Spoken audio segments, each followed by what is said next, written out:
채무자의 확실한 주소와 성명, 네. 생년월일만으로 건설기계 대료 지급 명령을 법원에 신청해가지고 예. 2019년 3월 22일 날 확정을 받았습니다. 예.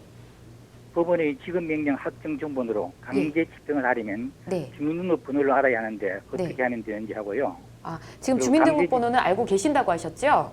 예? 주민등록번호는 알고 아니, 계십니까? 주민등록은 몰라요. 주민등록번호는 모르고 예. 그러니까 주소하고 성명하고 생년월일만으로 지급 명령을 신청해가지고 확정을 받았어요. 예, 주소와 생년월일 그리고 이제 이름만 알고 있다는 뜻이죠. 네네, 생년 이름, 네네. 예. 주민등록은 몰랐기 때문에 네.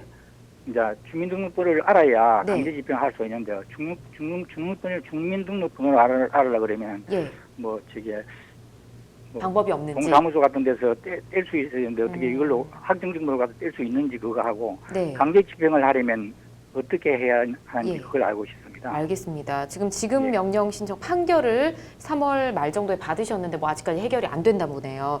지금 황미옥 변호사님께서 좀 해결해 주시겠습니다. 인사 나눠. 네네, 감사합니다. 네, 안녕하세요. 안녕하세요. 예, 조금만 그 목소리를 높여주시면은 제가 상담하는데 좀 편할 것 같습니다. 예, 좀 일단- 더 크게 하겠습니다. 아, 예, 요지는 말씀을 잘 들었고요. 네네, 이런 고민을 하시는 분들이 많은데, 네네. 예전에는 판결문에 이름, 주소뿐만이 아니라 주민번호까지 같이 기재되도록 되어 있었기 때문에 집행 들어갈 때 문제가 없었는데 그 네네. 개인정보보호법 시행되면서 판결문 적을 때 주민번호 안 적어도 된다 이렇게 바뀌어버렸거든요. 네네. 그래서 받으신 판결문이 아마 그렇게 나온 것 같고요. 근데 정작 집행 들어가려고 하면 주민번호 판결문이 적어라. 아니고 지급 명령을 해놓으니까. 그렇죠. 그것도 집행 네, 권한 지금 중에 네. 하나인데, 맞아요. 특히 말씀 주신 것처럼 정상 판결 들어갔을 때에는 중간에 다 조회 신청해서 할 수 있는데 네, 맞아요. 지급 명령 같은 경우에는 상대방 답변 한 번 없이 확정되는 경우가 많지 않습니까? 네네, 맞습니다. 그렇죠. 그래서 지금 이런 경우가 좀 많은데 조금 간단하게 말씀드릴 수 있을 것 같아요. 집행문 신청할 때는 주민번호 적으셔야 되잖아요. 네네. 일단은 지금 가지고 계신 지급명령 확정 정본, 그 다음에 네네. 어떤 거 집행하실 거예요? 유체동산 하실 겁니까? 부동산 하실 겁니까? 어떤 거 하실 겁니까? 뭐 집에다가 일단은 집에다가 강제 명령을 한번 아, 사고 있는 부동산 집에다가 강제 경매 신청하실 강제 건가요? 네네. 네, 그러면은 지급명령 확정 정본, 그 다음에 부동산 강제 경매 신청서 작성 다 끝나신 신청서 작성된 거, 잠깐만요.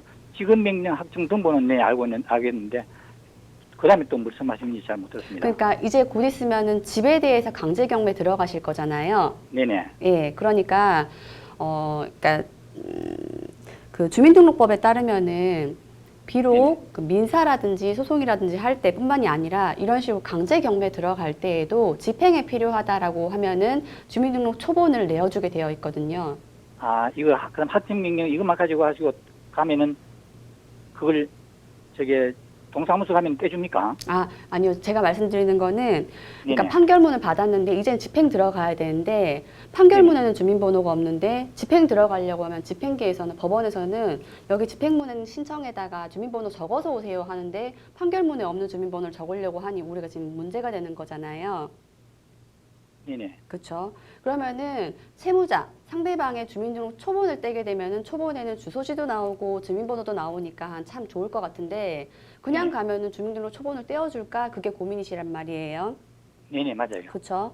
그럴 때는 어떤 서류를 챙겨가시냐면은 네네. 주민등록법에 따르면은 집행을 하려고 한다, 강제 집행을 하려고 한다 할 때에는 초본을 발급해 주어라라는 규정이 있어요. 그러니까 지금 하신 그 사례처럼 나는 판결 확정본을 받은 사람입니다를 입증하기 위해서 지급명령 확정 정본 요거 챙겨가시고요. 그 다음에 나는 또 경매를 신청하려고 하는 사람입니다라는 걸 입증하기 위해서 부동산 강제 경매 신청서 작성하신 작성본 그건 어디서 작성해야 됩니까? 작성하셔야 됩니다. 그 법원에 그 예. 전자민원센터 거기를 들어가시면은 서식이 있어요.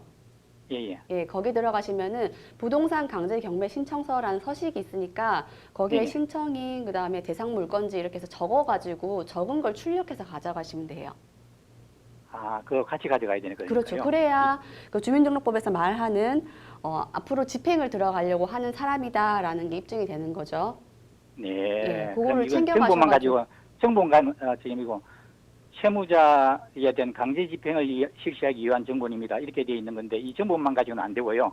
아, 그렇죠. 그것만 가지고 가셨을 때 되는 경우가 있는데 제가 뵀던 많은 분들은 판결문만 가져가니까 안 줬어요라고 하는 분들이 많았었거든요. 네네. 그리고 특히 주민등록법에서도 소송 비송뿐만이 아니라 강제 집행에 필요한 경우라고 하고 있기 때문에 그 정도를 입증하기 위해서라도 최소한 강제 집행 신청서 작성된 거는 챙겨서 가셔야 될 것 같아요. 네. 예, 그런 거 두 가지입니까? 예, 그걸 챙겨 가셔가지고 주민센터 가셔서 그 채무자의 주민등록 초본을 발급받으시면 됩니다. 네네. 예. 아. 근데 이제 여기서 또 문제가 되는 게 뭐냐면 네네. 주민센터 직원 입장에서는 봤을 때 지급명령 정본에 나와 있는 김땡땡이라고 칠게요. 김땡땡의 주소지와 지금 신청하려고 하는 주민등록 초본상 나와 있는 주소지가 똑같다고 하면은 문제없이 바로 초본 주세요. 초본 네네. 주는데 대개 지급명령인 경우에는 어떤 경우에는 채무자 주소지도 잘못 기재된 경우가 있거든요. 네네. 그렇죠. 지급명령 정본에 보면은 서울시 그거는 어디 이렇게 적혀 제가 있을 텐데. 확실한 겁니다. 이거 주소지하고 지금 살고 있어요, 그 사람이. 그건 확실합니까? 네네. 그러면은 일단은 제가 주소 생년월일은 확실합니다. 그래요. 그러면은 제가 말씀드린 그것처럼 지급명령 확정 정본, 그 다음에 작성하셨던 부동산 강제 경매 신청서 이거 두 개를 첨부하셔가지고 가까운 주민센터 가셔서 상대방 채무자의 주민등록 초본을 발급을 해주세요라고 하셔가지고 거기 보면 당연히 주민번호 나오겠죠. 네네. 초본 발급받으면. 그렇죠. 그렇게 하셔가지고 집행문 부여 신청서에다가 주민번호 적으셔서 집행 절차 들어가시면 될 것 같습니다. 네. 네, 도움이 되셨나요? 네, 도움 많이 됐습니다. 네, 정말 다행입니다. 일단은 말씀해주신 지급명령 확정 정본 챙기시고 법원 전자민원센터 인터넷으로 들어가시면 서식 다운받으실 수 있으니까 작성하셔서 출력하셔서 두 개를 가지고 주민센터로 가시면 된다라는 맞습니다. 말씀이니까 이렇게 진행하시면 되겠네요. 네. 근데 시간이 조금 더 궁금하신 거 없으신가요? 다른 내용은 다른 긴데 하나. 네, 간단한 거면 저희가 답변 드릴게요. 저기 하나 더 물어도 되겠습니까? 예, 어떤 게 궁금하신가요? 제가 아파트 전세 계약이 된 건데요. 전세 계약이요? 네네. 네. 2011년 7월 15일 아파트 전세 계약을 하고 예. 법원 등기소에 확정일자를 받아 지금 살고 있거든요. 예. 살고 있는 세입자입니다. 근데 2017년 4월경에 집주인이 이제 임대인이 전화로 집을 팔려고 내놓았다고 이제 전세금 올리지 않고 그대로 살다가 집이 팔리면은 이제 나가라, 이제 전세금을 돌려주겠다고 그렇게 이제 이야기를 하고 지금 살고 있습니다. 예. 그런데 지금 이제 2년이 됐는데 집이 잘 안 팔려요. 그래가지고 이제 재계약 작성 없이 그대로 살고 있어도 뭐 법적으로 보호를 받을 수 있는지 그게 궁금해서 물어본 겁니다. 네, 일단 잠깐만 정리를 해보면 2011년 7월에 전세 이제 계약하시고 확정일자도 받으셨고 지금까지 살고 계신데 2017년 4월에 주인이 매도하겠다고 했지만 아직도 안 팔렸고요. 근데 계약 날짜가 다시 돌아왔습니다. 그렇죠. 자, 어떻습니까? 이 사례도 사실 저희 법률 상담에서 상당히 자주 나왔던 것 같아요. 그러니까 갱신하는데 갱신할 때마다 별다른 조건 변경이 없는데도 불구하고 재계약서 안 작성해도 되는지 작성하지 않아도 되는지 그 부분 많이 궁금해하시더라고요. 네네. 일단은 그 집주인분께서 2017년 4월경에 하신 말씀, 그러니까 나는 앞으로 이 집을 팔 테니까 집이 팔리게 되면 나가셔야 됩니다라는 부분에 대해서는 동의를 하셨나요? 네네. 팔금 되면 이제 3개월 전에 이야기를 해가지고 이사 갈 수 있는 기간을 주면은 그때 내가 이제 그렇게 하기로 약속했습니다. 그러면 특별히 문제는 없을 것 같아요. 전화상으로 이제 구두로요. 그렇죠. 그 주택임대차 보호법 지금 사시는 곳이 주택 즉 거주 목적의 건물이지 않습니까? 아파트입니다. 그러니까요. 그러니까 주택임대차 보호법에 따르면은 실제로 임대인 갱신 됐을 때 임대인 입장에서는 이제는 안 되겠습니다. 나가주셔야겠습니다라고 했을 때에는 임차인이 덥석 나가야 되는 게 아니라 한 3개월 정도의 말미는 두도록 되어 있거든요. 네네. 네, 그런 부분도 잘 말씀하신 것 같고요. 문제는 이제 재계약서 작성을 하지 않아도 되는가 부분인 건데 주택임대차 보호법엔 그렇게 되어 있어요. 그러니까 2년 단위로 갱신을 하되 묵시에 갱신을 하되 갱신할 때 특별히 계약서 작성하지 않으면은 전 임대차와 동일한 조건으로 계약을 체결한 것으로 본다라고 되어 있거든요.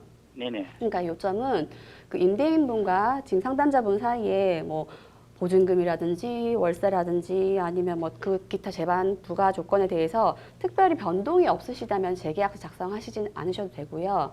네네. 예, 그렇고 다만 기간은 2년 단위로 연장된다라고 보시면 될 것 같고 네네. 혹시 임대차 계약서 아니면은 전세 계약 그 내용 중에서 조금이라도 달라지는 부분이 있다고 하면은 새로운 계약서 작성하시는 게 맞고요.